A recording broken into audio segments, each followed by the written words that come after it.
Since your book is called How AI Will Shape Our Future, Understand Artificial Intelligence and Stay Ahead, how will AI change our lives and society in, say, the next 5 to 10 years?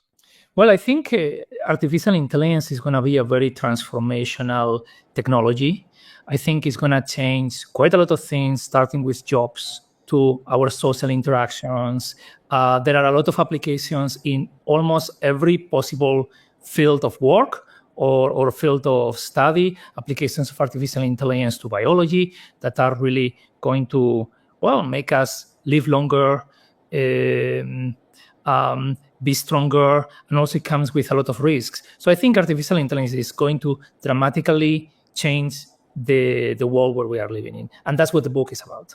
Where do you see the most eminent changes, or the changes that will occur first? In the book, you're talking about, like having artificial organs and like cyborgs, and, having robots that are basically like maids. It seems like a lot of these things are decades out, maybe even centuries out. So what's going to be like the most, things that start first? Let me start with the things that I think are going to change the fastest.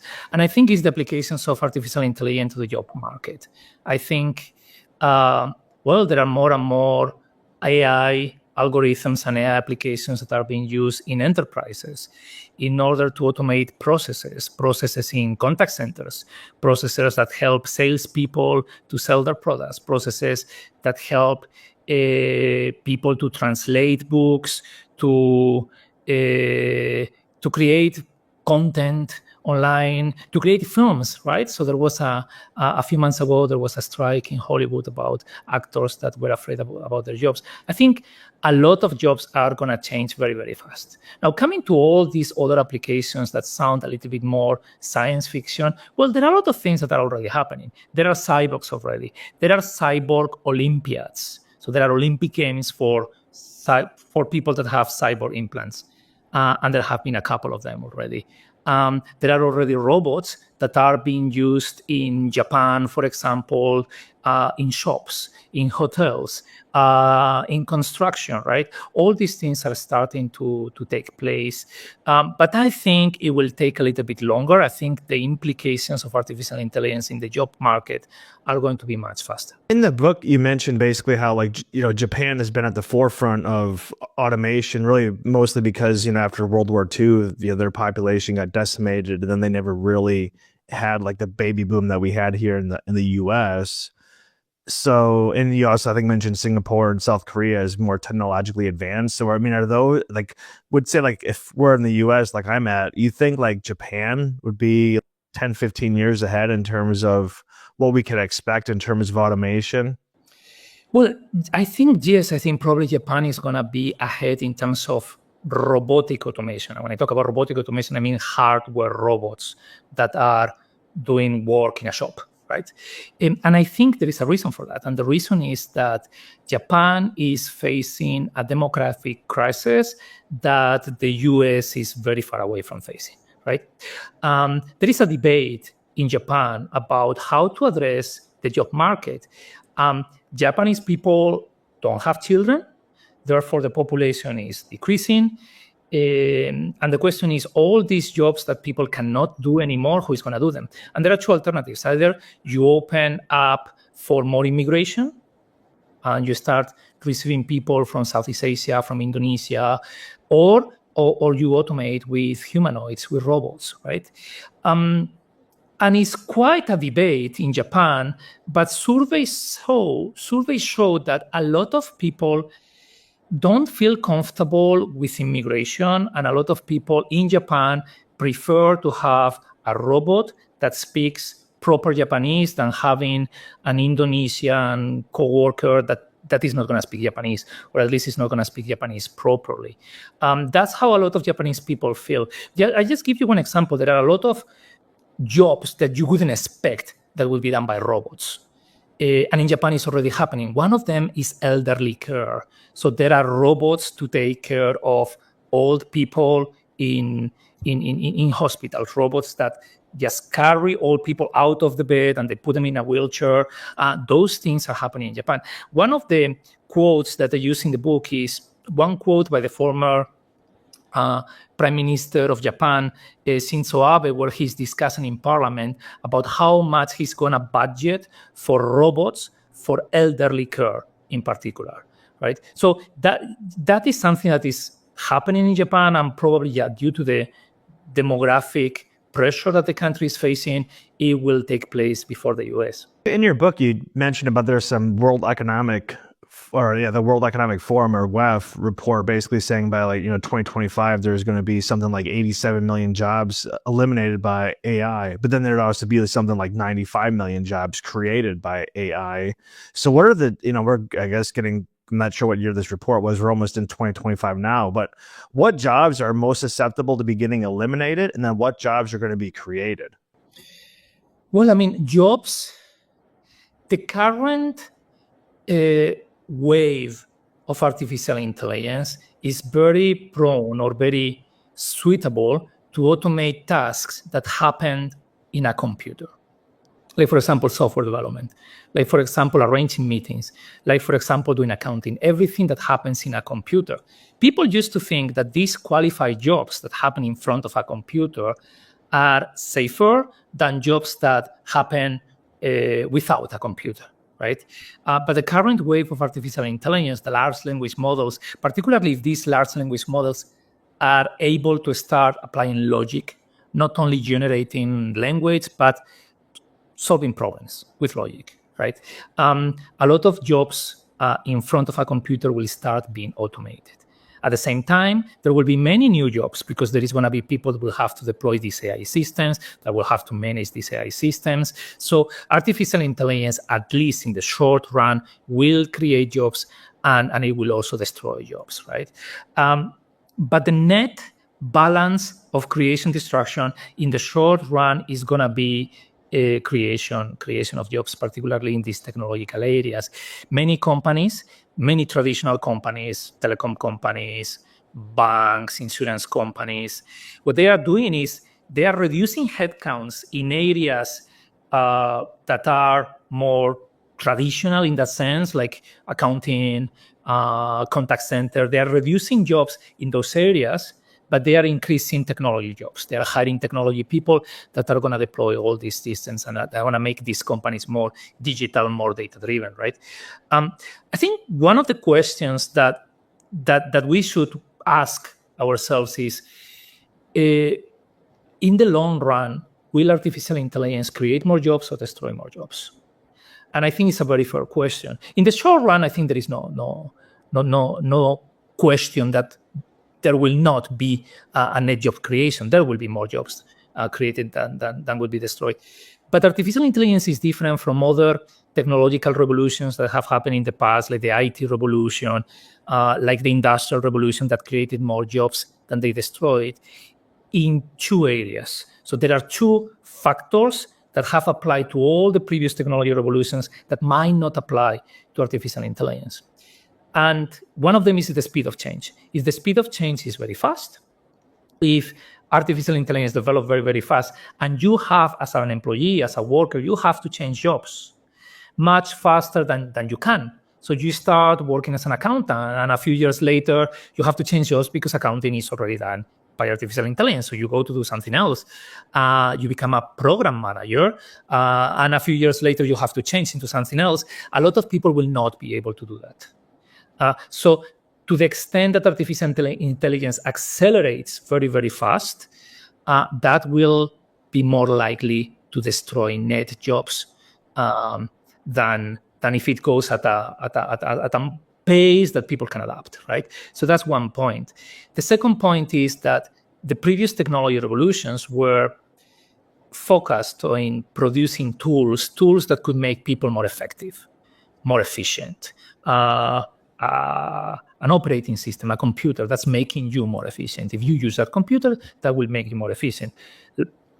AI and large language models are like that today. If you are using LLMs, if you are using ChatGPT for your work, Microsoft Copilot, you can become more efficient than people that don't use that. The question is, if artificial intelligence evolves into more intelligent versions of it, into what is called artificial general intelligence, which is a kind of AI that is as intelligent as us. If that happens, and I don't know if it's going to happen, but if that happens, well, by definition, it's not a tool anymore. It's a net replacement. If it becomes as intelligent as we are, it is just a replacement, right? So in this true sense, it could be possible that in the midterm future, there might be an employment crisis induced by artificial intelligence. That could happen. It's something that we cannot rule out completely. So you're saying in the short term, we'll probably see an increase of jobs. In the long term, we'll probably see jobs destroyed on the net, right? So what's the timeline? Like, what are we going to be seeing jobs destroyed in 5 years, 10 years, 15 years, 20 years? It's very difficult to know the timeline. It's very difficult to know the timeline. It's every time that somebody gives a timeline about when some technology is going to develop, you are wrong. And I think about self-driving cars. We have been talking about self-driving cars for, 10 years, 15 years, and they have not happened. If you think about artificial general intelligence, in the 60s, there were people saying that artificial general intelligence is going to be a reality by 1968, 1970s, 1980s, and we're in 2024 and it has not happened. And it's very, very difficult to know. It could be a matter of decades, depending on how the technology develops. Something to take into account is that AI is not a technology that develops linearly, that every year there are new developments and every year becomes a little bit better. In the development of AI, there have been winters, exactly in the same way that there have been winters in crypto. And there have been 3 winters. There was one in the 70s, there was one in the 80s, there was one in the .com. So it is possible that in the next few years, people become disappointed about AI because it might have not fulfilled all the expectations that we are having at this moment. And until we get the next breakthrough, well, there might be a winter, might be a period of a few years in which things don't develop that much. That is something we cannot rule out either. Let's say you had like a junior or senior, like a child, junior, senior in high school, and they're thinking about going off to school. What would you advise them? Like, should they go to college? What major should they go to? Should they go for the trades? I mean, what would be kind of your advice based on the knowledge that you know about AI and machine learning? What I say in the book is that rather than focusing on studying something that you would like to apply, so you would like to study a career, for example, you would like to be a programmer because you want to work as a programmer. You would like to study engineering because you would like to be an engineer. You go to study medicine because you would like to be a doctor. I don't think that will happen in the future. Even for myself, I went to study something at university that I'm not doing anymore. So I'm a telecoms engineer, and I am not doing that anymore, right? And a lot of people of my generation are not doing what they studied, right? And I think that's going to be more and more true with people that are now teenagers, right, or children. What I would tell them is, rather than focusing on what you want to study, I would say you have to develop some cross-functional skills that are going to be useful for the rest of your life, particularly in the light or particularly in the age of artificial intelligence. And there are 3. I talk about them in my book. The first one is adaptability. The second one is critical thinking. And the third one is entrepreneurship. And I can tell you more. Adaptability, as I have said, a lot of tasks are going to be automated, and we are going to have to change jobs. I have already changed jobs multiple times, and I will have to continue doing it. And people that are young now will have to do it even more than myself. So that is very, very important. There are AI agents now, there starts to be AI agents that can write software.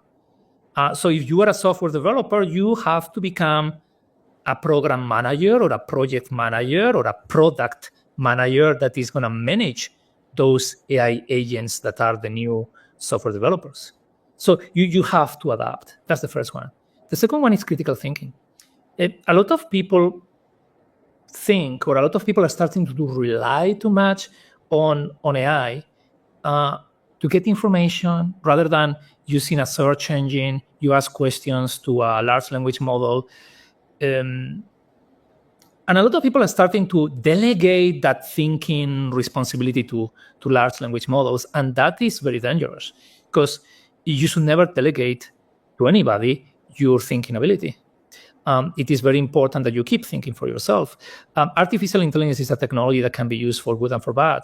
And for bad, it can be used to manipulate people, and it will be used to manipulate people. So being a critical thinker is very, very important, and that's not something that's going to change with the age of artificial intelligence, right?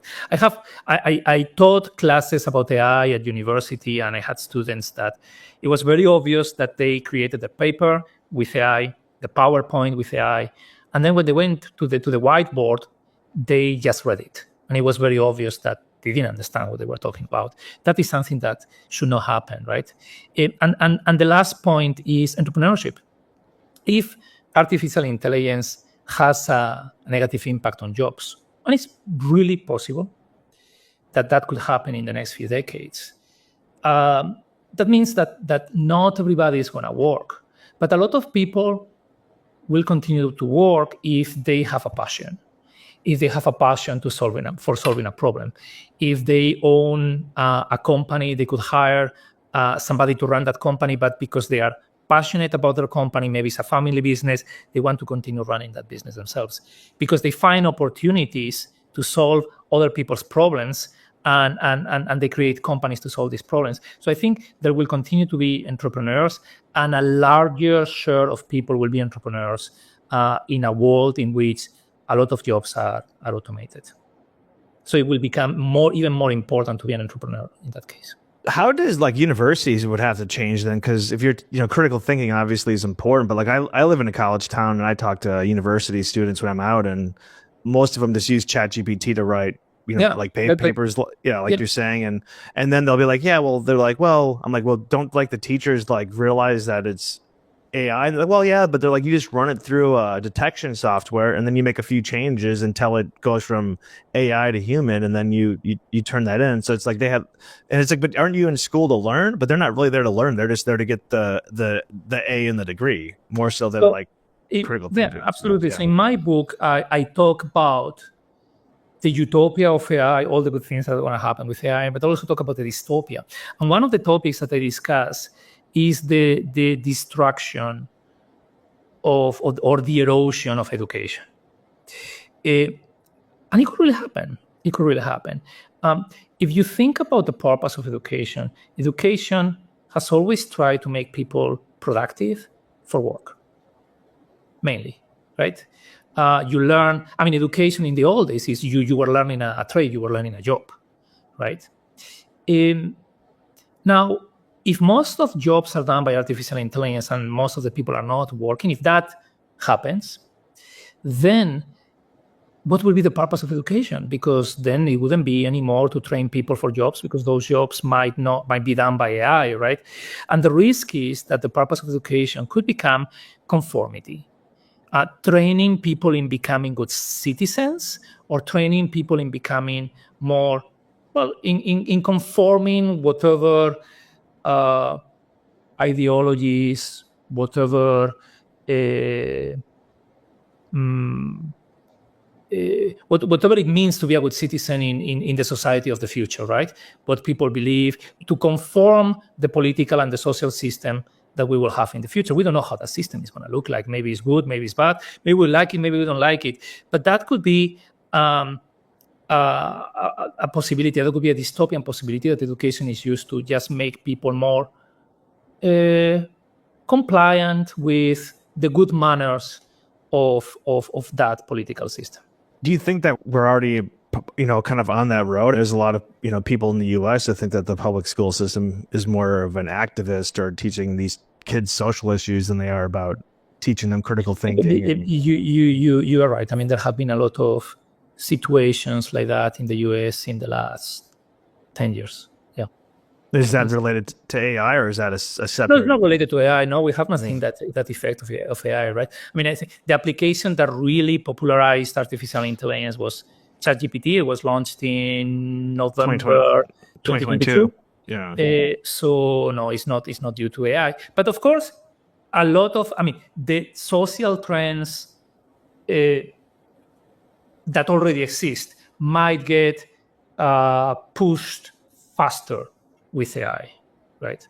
And some of them are positive, some of them are negative. In my book, I try to discuss about what could happen in the future without necessarily judging too much about what is good and what is bad. But that is something that is indeed happening. Yeah, you talk a lot in the book about, you kind of give like the utopian perspective and then the dystopian perspective. But, like in your prologue, especially, you kind of mention about, especially you talk a lot about the World Economic Forum or the WEF, and, how these people are kind of like in charge of the global AI, and maybe we should have cause for pause. And you kind of maybe lean towards, we're going to have some more dystopian views. And like Harari, who also is like the spokesperson for the WEF, and he's wrote a book called Nexus, and he just thinks, due to the fact that AI promotes massive centralization, massive data. So like you have to be big players. You need a lot of energy in terms of electricity. You got to have massive data centers. You need a lot of money. So he thinks ultimately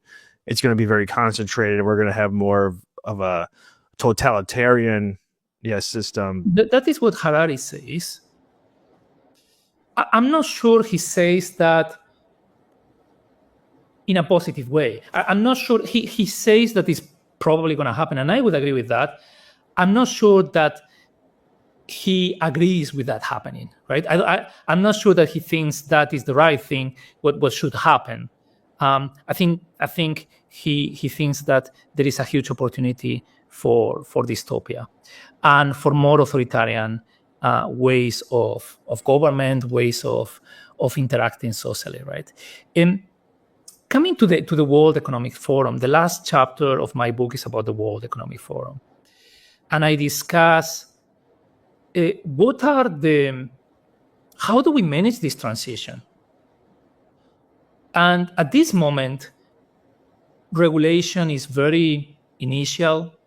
Most of the people don't know how to handle artificial intelligence. And the only one that has an opinion is the World Economic Forum. Now, is that opinion a good one or a bad opinion? And what I argue in the book is, in the book I dissect very much what the World Economic Forum says about how to manage artificial intelligence, and I disagree in quite a lot of things. One of them is the formation of monopolies. The World Economic Forum is pro-business, of course, and is and the players, the members of the World Economic Forum, are large companies. Artificial intelligence, by the nature of the technology, is a monopolistic technology. Because if you put two AI systems together, you have a bigger AI system, but if you put two brains together, you don't have a bigger brain. So that means that it's quite natural that there are going to be monopolies in artificial intelligence, and they're already starting to happen.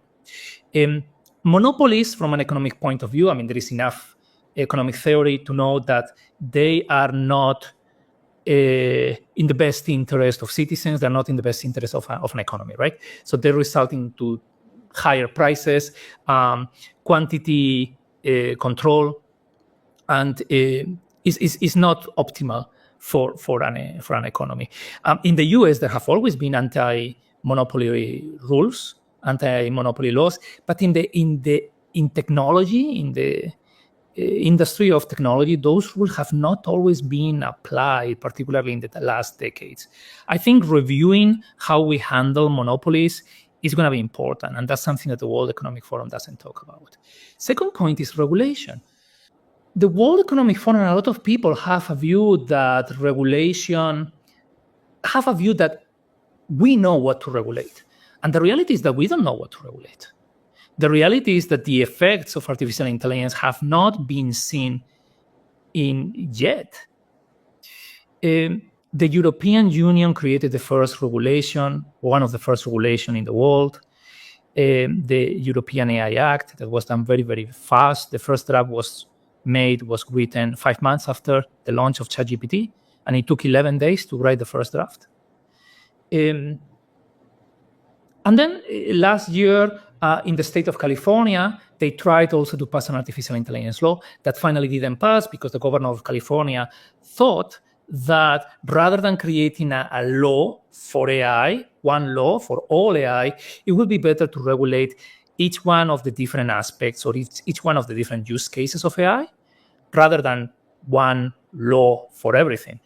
And I think this approach is more suitable than the European approach, an approach in which you have a law that is going to regulate, for example, the use of face detection technologies by the police. Another one is going to regulate the use of content that is public and is taken by large language models, and they start to make modifications of that content. That regulation might even be a modification of existing copyright laws, right? And then there will be another law that will regulate something else. And I think that is much more practical. Probably it's going to happen that way. The other point is that regulation, a lot of people are starting to think, and the World Economic Forum is one of them, a lot of people are starting to say, this regulation has to be global, has to be something that United Nations, it has to be very, very global, because it's so important that it has to be like the same regulation for everyone. And I'm kind of challenging that idea in the book as well, saying that, well, basically we don't know what to regulate. If we regulate it wrong, it can be bad for everyone because then there is no escape. Additionally, each one of the countries has different societal norms, different political systems, different ways of doing things, different existing rules or different existing laws that you might have to amend to regulate each one of the use cases of AI. I think is one of the things I say in the book is that it's probably a better option for humanity in the long term to not to push a common regulation, but just to let different countries test different regulations. And as things are becoming more clear, yes, each one of the countries, they will look at other countries and they will pick the good things and they will not pick the bad things, right? That's something that can happen as well. Another topic, and well, there are many things that the World Economic Forum talks about, but one of those that is more polemic is probably, I'm just going to mention two of them, the regulation of misinformation and disinformation. That was the topic of the World Economic Forum last year. And that's very risky because that can result in censorship. There has been an attempt to control fake information in social media. In the US, it didn't go that well in social media companies. And the last point is universal basic income, which is something that could be, well, I mean, it's very delicate, to say the least, right? It is true that a lot of people might be facing unemployment. What do we do about that? We give them a paycheck every month so that they just stop working, or we teach them to be more adaptable, better critical thinkers, more entrepreneur. And these are some of the questions that I address in the last chapter of the book. Speaking of UBI, you have like a whole chapter on UBI, and basically you postulate that UBI and authoritarianism, or it could lead to authoritarianism, and like in the US. Harari is one of the people that say that, and I think I quote him in the book. Yes, it could lead to. Right, and you mentioned like Sam Altman, who's the CEO of OpenAI, aka ChatGPT. I mean, he's in favor of UBI. He mentioned years ago. Yes. Yeah. Even Elon Musk as well. And Elon Musk, right? And it's like kind of how you mentioned in the book, though. Like, I think Sam Altman in his article said that they'd give people like $10,000 or whatever, and these people wouldn't work. And then basically they're giving the money to the companies that to buy the products and services from the company that's giving it to them. And then since they're not working, it'd be really easy to be like, hey, like you vote for this political party or you don't, and we're going to cut you, we're going to minus your payment by 25% this month. I mean, like, and they would have every single financial purchase that you make, they would have the data. So it'd be really easy to know what people are doing, really easy to control people. You can really punish dissidents, things like that. This is what Harari says. Basically, if the government is paying you a paycheck you depend on the government, you might want to be submissive. Also, the government is the one that defines the rules about who gets that paycheck and who doesn't, right? So that's what Harari says. I think it makes quite a lot of sense. Coming back to Elon Musk and Sam Altman and many other technology leaders that support universal basic income. In a way, universal basic income is a way of getting permission to fire everyone without getting our revenues impacted. Because those people fired are going to get the paycheck from the government and they're going to continue buying our goods. And some technology leaders see it that way. And that's part of the problem, because if you implement universal basic income, the self-equilibrium, this self-balance that the job market has disappears, right?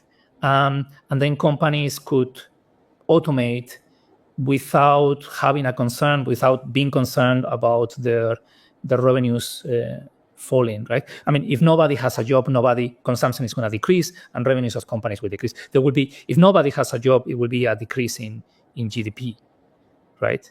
Unless you take a helicopter and start throwing money to the people.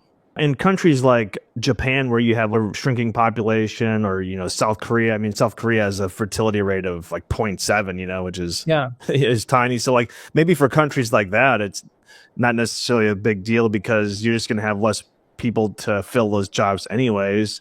But for a country like, say, the U.S., between its a better fertility rate than most other Western countries and its high immigration, like it's for countries that have kind of a stable population, you would definitely have massive people being laid off, and then you'd have so many social issues with that. It could be problematic, right? And there have been attempts of implementing this kind of systems. One example is Argentina. So Argentina, at the end of the 19th century, was a very rich country. The GDP per capita of Argentina was similar to France and Germany at the end of the 19th century. People in Europe at the time, a lot of people in Europe that wanted to emigrate, they really had the question, shall I go to the US or shall I go to Argentina? Because at that time, they were similar in GDP per capita.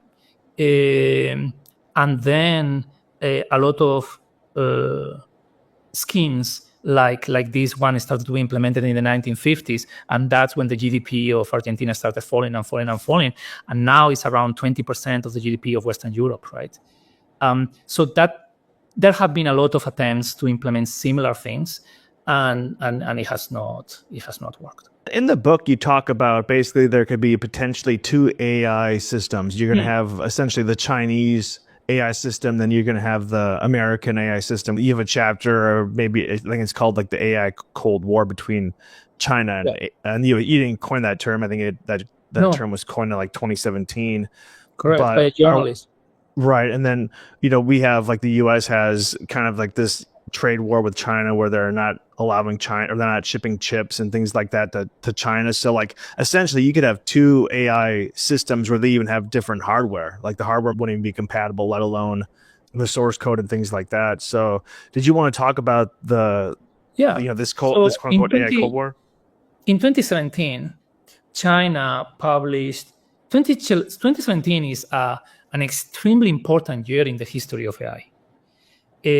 Number one, the Transformer paper was published by Google, and ChatGPT and all the large language models are based on the Transformer. But coming back to China, in the same year, 2017, China published a national strategy for AI, where it said that they wanted to be a world leader in AI by year 2035. Obviously, people in Washington were worried about that statement. And And the reality is that there has been, ever since then, there has been an increasing competition in developing AI between the US and China, and at the same time as the trade war was happening.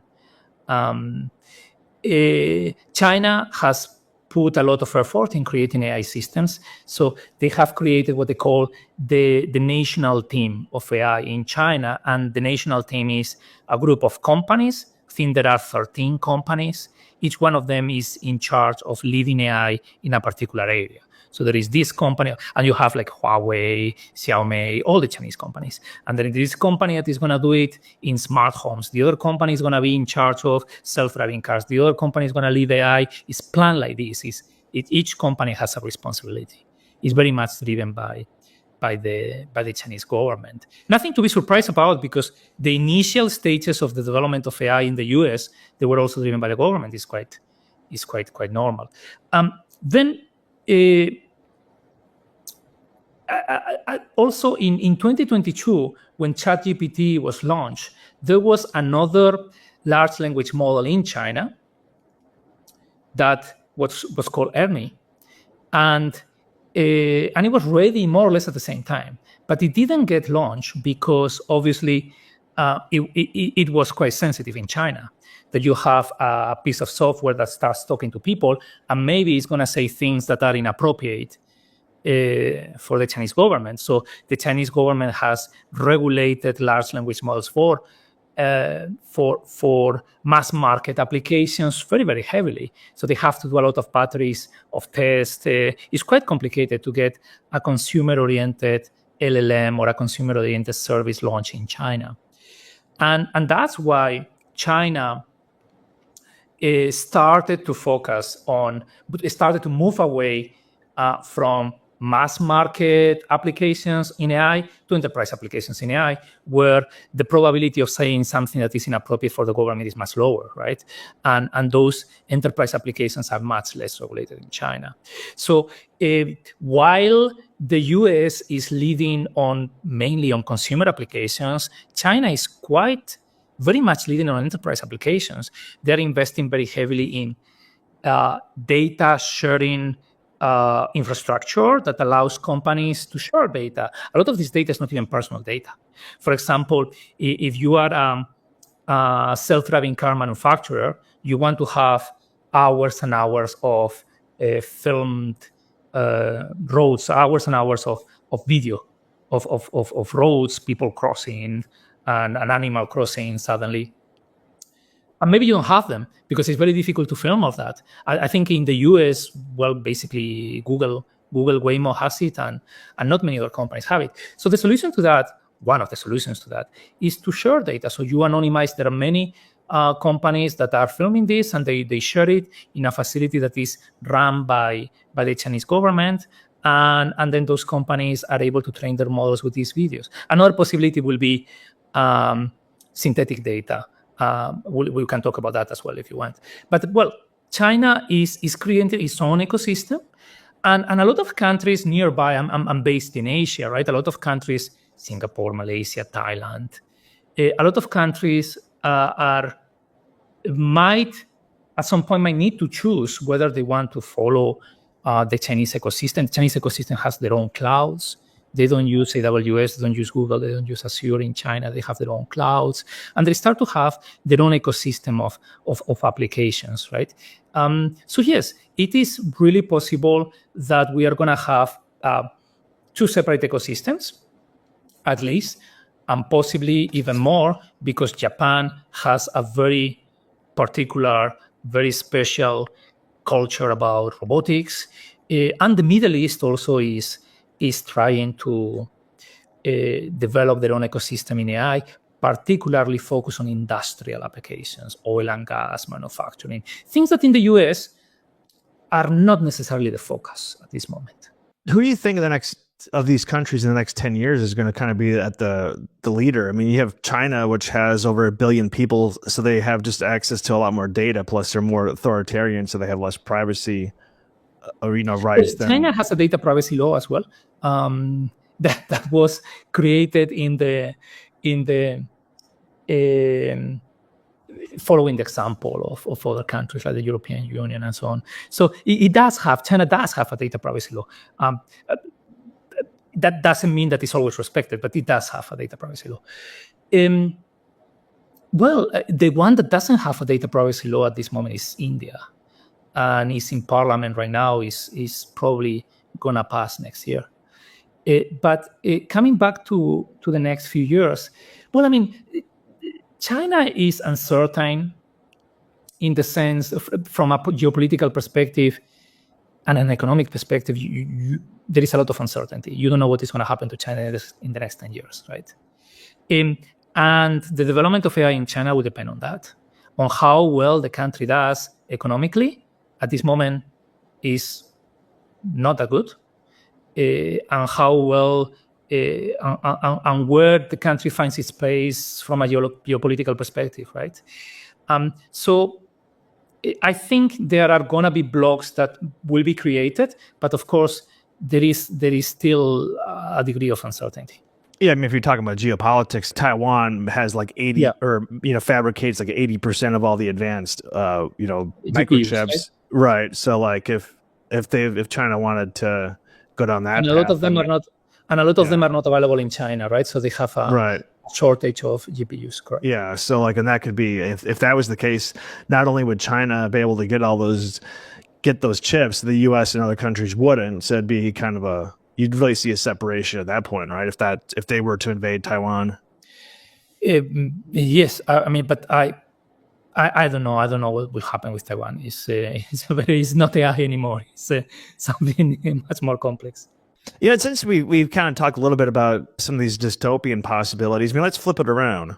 What are some, let's say the next 10, 20 years, if we have more of a utopian, instead of having bad actors and having this authoritarian government or a social credit system in China, like you talk about, it's more dysfunctional, which is an interesting chapter than actually, but it's still like, the fact is, if countries wanted to implement a social credit system in 10 years from now, it'd be pretty easy.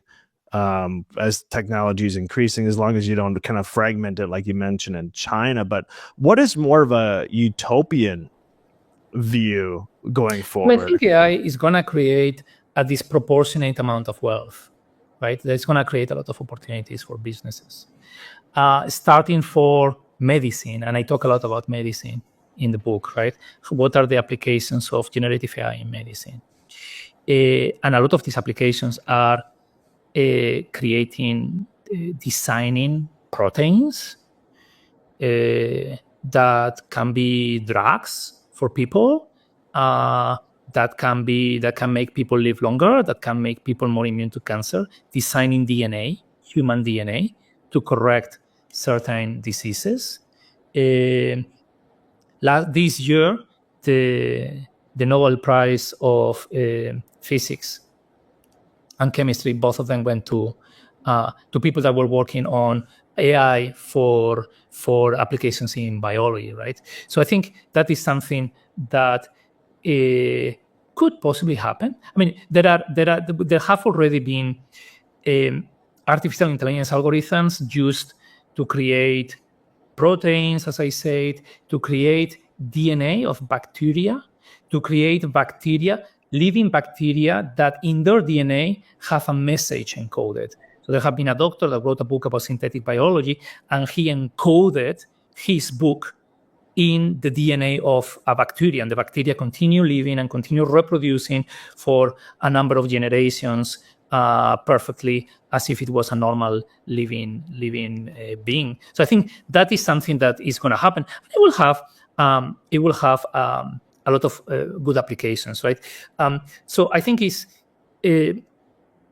on the other hand, artificial intelligence is also going to make companies more efficient, because there will be a lot of internal processes that you can streamline by using artificial intelligence. If you use it for the right things, it can be used to learn better. It can be used to become more effective in doing your work, right? I think artificial intelligence can be used as well to, for example, in everything that is industrial applications, and I was talking about the Middle East, right? How can you have a refinery that is completely automated and is completely run by artificial intelligence, right? So basically you have one person or a small number of people that are able to run the whole refinery in a way that is safer, in a way that is much more secure, right? Or applications such as how do you optimize supply chain? Supply chain is extremely complicated. I worked in supply chain for a while when I was in McKinsey, and it's extremely complicated. Can you use artificial intelligence to solve supply chain problems? There are many, many applications, and I think the secret is in managing artificial intelligence in a way that innovation can still thrive while you take care of this dystopian or these risks that could also happen. And that's the difficult part about artificial intelligence. And that's why regulating or approaching each one of the use cases separately, just rather than regulating a technology, you are regulating the use cases, is a much better approach for addressing these issues. So in this time that you are researching your book, How AI Will Shape Our Future, what was the most surprising thing or shocking thing? What are some of the stories that you're like, man, this is insane? Oh, I would say two things. One of them is religion. The second one is war, right? What does artificial intelligence have to do with religion? What does artificial intelligence have to do with war? I find it super interesting. So let's start with religion. There is people, more and more, that start thinking, and it could sound crazy. Nevertheless, there are people thinking this way. There is people that start thinking that artificial intelligence is the next step in evolution of human beings. And therefore, we are here to just enable artificial intelligence, and artificial intelligence will be the next step. Particularly if you think about superintelligence, I talk a lot about superintelligence in the book, about how companies are thinking of superintelligence right now, how to manage superintelligence from a technological perspective, how it might happen. And some people believe, some scientists believe that they are here to develop artificial intelligence because there is like a cosmist view that is our next step, right? And some of the people are, one of them is a former Google executive that was leading self-driving cars in Google.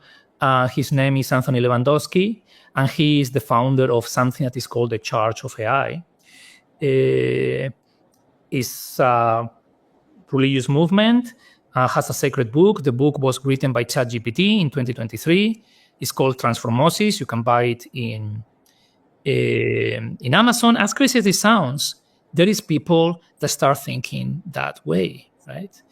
Then we also have we also have Ray Kurzweil, who is a very famous futurist, and he wrote a book called a few years ago called "The Singularity is Near." The singularity is how you call an AI algorithm that gets into a cycle of self-improvement. So the algorithm can improve itself and improves itself again and again and again and again. And that way it becomes more intelligent than us, because in every iteration it will become more intelligent. So that cycle is called singularity. And Ray Kurzweil wrote a book about the singularity that is called The Singularity is Near. And he launched last year, I think this year, another book called The Singularity is Nearer. Now, the singularity is near sounds to me very similar to the Bible when the Gospel of John says the kingdom of God is near. And it's obvious that Ray Kurzweil chose that title for that reason, because it connects to that idea of AI represents a bigger thing. And this can be crazy, but I think it's going to be a trend. I think people more and more, particularly if artificial general intelligence happens, particularly if we get closer to superintelligence, people more and more might think about this, right or wrong, I don't know. There is people thinking that way. In your book, you also talk about quantum computing, and recently Google came out with a quantum chip called Willow, and there's people saying like all encryption is going to be busted. This quantum chip's just going to be able to, is it called like the Shor algorithm that The Shor algorithm, yeah. Right, that encryption uses? And then I believe you also in your book you talk about Bitcoin. Bitcoin uses SHA-256 as their protocol to kind of protect it. Do you think that we will see Bitcoin and some of these other encryption protocols broken with quantum computing? But then other people say like the Willow chip is like just not too advanced, and it's a massive leap to go from the Willow to break in these cryptographic Well, it algorithms. depends our ability to create quantum computers. I mean, commercial grade quantum computers at a cheap enough price for people to start using it for those applications. At this moment, it will be very, very expensive. And the problem of quantum computers is there are many problems. One of the problems is that they are unstable. They are unstable because there are quantum phenomena. I talk about that in the book, like entanglement, that the state of a qubit is the quantum equivalent to a bit in a computer, in a classical computer. The state of a qubit can change through interference with environment, through interference with other qubits. So it's unstable. That's one of the problems. The second problem is that, yes, there are some applications of there are some algorithms that get this kind of acceleration in quantum computers, but not all of them. The AI algorithms classical AI algorithms cannot run on a quantum computer today. So it's not that you can take the algorithm and you pass it from this computer to the other computer and it still runs it, that you have to redesign the algorithm, right? Shor algorithm is one algorithm that has been specifically designed for quantum computers. There are algorithms that are specifically designed to solve linear equations. There are algorithms, there starts to be a lot of research about creating neural networks in quantum computers, but that is not the classical neural networks. It's a complete redesign of neural networks, and creating a large enough neural network in a quantum computer is something that might not be that easy. The other thing is that it only makes sense if you can get the acceleration that the quantum hardware will provide you, and the acceleration does not always happen. In some cases, like in the Shor algorithm, yes, there is an acceleration. I think Shor is exponential. In other cases, you have polynomial accelerations. In other cases, you don't have accelerations. Sometimes it depends on the kind of algorithm you are implemented. Sometimes it depends on the data that the algorithm is running. So it's extremely complicated, and it's not clear that not clear yet, that you can build a neural network that works properly on a quantum computer. It's not clear that you can achieve quantum supremacy with a neural network. Quantum supremacy is creating is when a quantum computer is faster than a classical computer for a particular application. It depends on the application. So for neural networks, it might be difficult to get quantum supremacy. So you don't think that Bitcoin will be hacked anytime soon? So the Shor's algorithm is an example of a quantum computer that has exponential acceleration, no matter what the data is. So if there is an application of quantum computers that will happen first, that application is going to be breaking Bitcoin for sure. But you would think that they're just going to change the protocol, right? They would change. I'm not an expert in crypto. I guess it would be possible to create a new version 2 of Bitcoin that solves this problem, right? As a matter of fact, it would be something like changing the hash algorithm and putting a longer hash. I'm not an expert in that, but it could be possible. What would you say is your biggest hope for AI, and what's your biggest fear going forward? My biggest fear is universal basic income. My biggest fear is universal basic income. My biggest fear is what if we are not able to manage the labor transition? What if we screw that up and people start depending on others, particularly governments, which is possibly what you wouldn't want to happen, right? That's the biggest fear I will have. My biggest hope, difficult to say what my biggest hope. I mean, if artificial intelligence could make us more critical thinkers, if artificial intelligence could make us think more clearly, make better decisions, that would be a very good achievement, right? Some people are afraid, I talk about that in the book, some people are afraid about artificial intelligence will kill us. It's like the Robocop kind of idea, right? There is a chapter about that in the book where I talk about the war.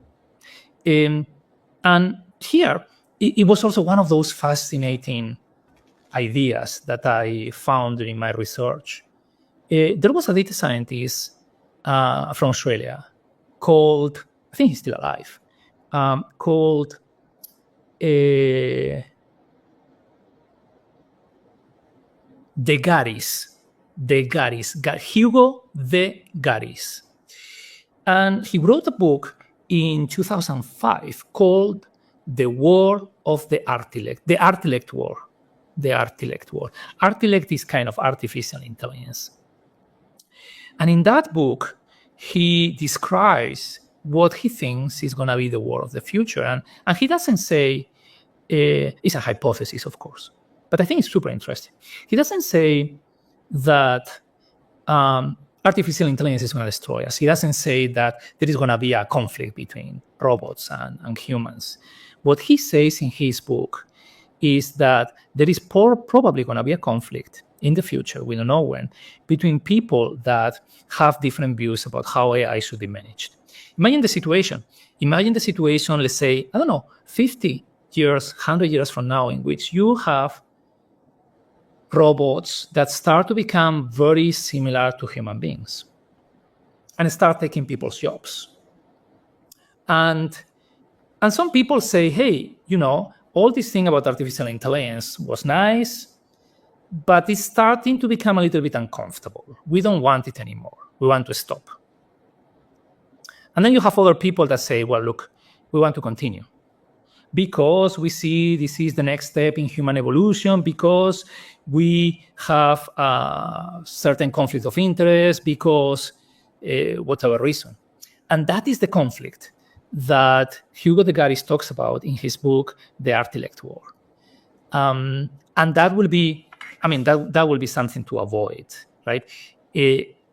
How can we implement artificial intelligence without leaving behind a large part of the population, right? And I think universal basic income is a way of leaving them behind.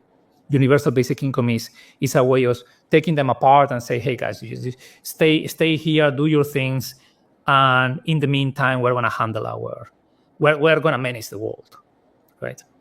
So that's the book. You can buy it also on Amazon. It's super interesting because this is a book that on Amazon is priced at like $1,000. He put an extremely high price at his book. But I think the hypothesis of it is more likely that there is a conflict between different factions of human beings about the way that have differences on the way AI should be managed. I think that could be more likely than just having robots coming like Robocop to kill people.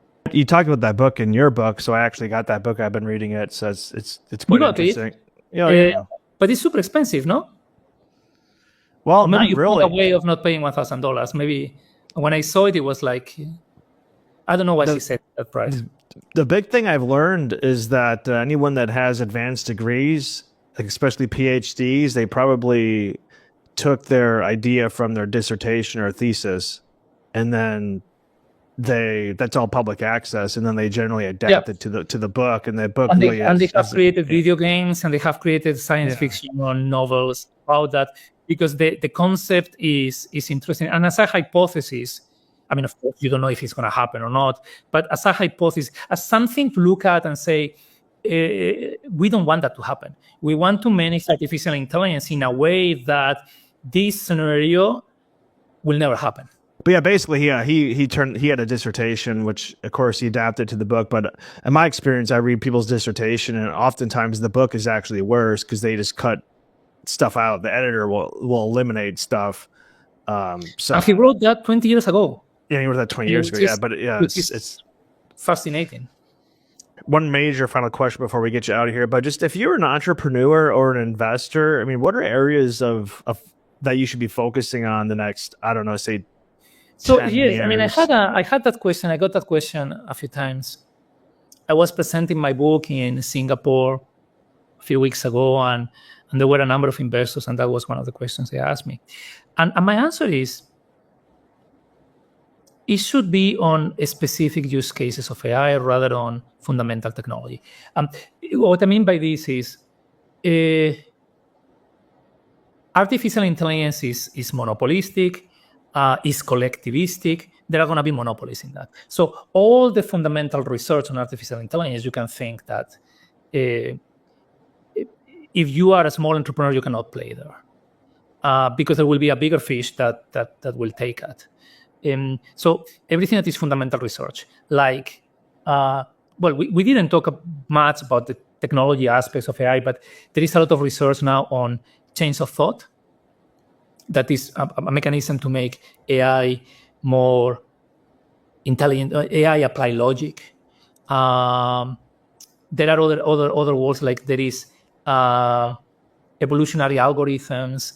There is different worlds, views of the world, which is another approach, having a view of the world, a model of the world that the algorithm uses to think, in the same way that we have like a three-dimensional model of the world, and we know what is possible, what is not possible. AI doesn't have that. But there are all this fundamental research that is happening, quantum computers, etc.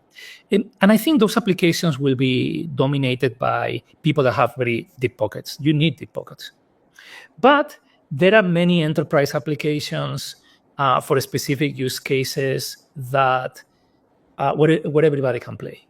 And telecom companies, e-commerce companies, transportation companies, banks, insurance, they are all looking at that. How do you apply large language models to contact center? How do you apply large language models to salespeople? How do you apply large language models to creating this kind of report that I have to create in my company every month? It's just that every time I need different numbers and different comments here and there. How do I automate all the boring stuff that we have in many companies, right?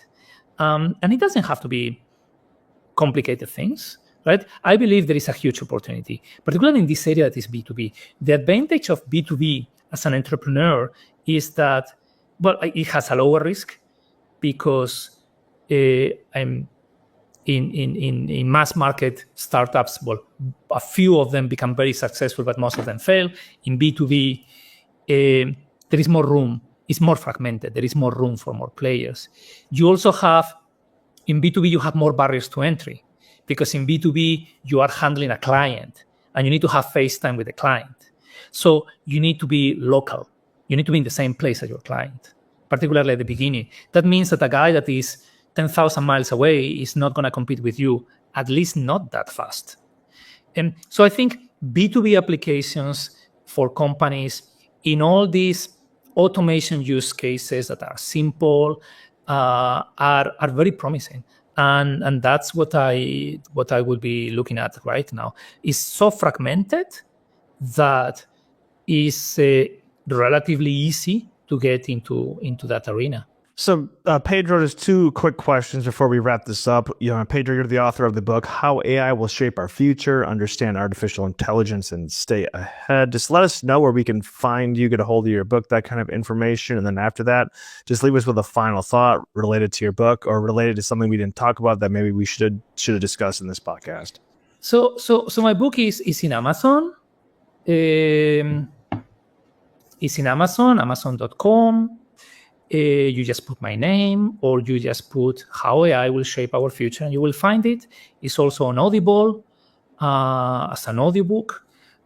is also available in Spanish, French, German, and Italian, and hopefully soon Portuguese. Is doing very well in France and in Germany because, surprisingly, not a lot of people write books about AI in French and German. They prefer to write them in English because they think that in English they are going to be read by more people. Having said that, there are much more books in English about AI, so it's more difficult to get a market there, right? If you speak French, you speak German, you can read it. You speak Spanish, you can read it as well. And it is called How AI Will Shape Our Future, in just literally translated into these languages, right? In audiobook, it's only in English at this moment. And then the other question you were asking me is what else we could have talked about. Well, I think what we could have talked about and we discussed a little bit is what is happening right now with AI research. What are people doing? Because the idea is in artificial intelligence, I talk a lot about the history of AI from 1956 in the book until today, and there are breakthroughs, and those breakthroughs are pushing the industry forward. Sometimes there are winters as well, and the next breakthrough is how do we make algorithms more intelligent? How do we apply logic to an LLM? The LLM is able to create a text, is able to talk. That conversation, that speech generated by LLMs might or might not make total sense. There are hallucinations. How do you make an LLM that can think? How do you make an LLM that is able to take a big problem and apply the same methodology that an engineer will do? You take a big problem, you divide the big problem into 10 small pieces, you solve each one of those pieces, you put the solutions to those 10 things together, and you have the solution to the big thing, right? That approach is called chains of thought. And there is a lot of research about chains of thought at this moment. The other thing that people are doing in AI research is how can we learn with less data? How can we use algorithms that don't need so much data to learn? You, as a human being, didn't read a percentage of the books that have been used to train ChatGPT. You don't have to read that much. A child is just getting information about the world through video, right? Video and audio. And well, I mean, there is a lot of information in the first 2 years of, imagine 2 years of video or 3 years of video that the child is getting. But still, that information is less than the amount of data that is used to train a large language model. How can we do it with less data, right? Synthetic data is another area that is super interesting, super practical, but it also comes with big risk. I think all these points about how AI is being researched today and how that can take us to artificial general intelligence or take us closer to that is super interesting. And maybe we can talk about that another day. My dear friends, that is it for this episode of El Podcast. Once again, if you're not yet subscribed, please subscribe on YouTube as well as Rumble. You can also find us on Spotify and Apple Podcasts or wherever you get your podcasts from. We thank you all from the bottom of our hearts for watching and listening, and we will see you on the next episode.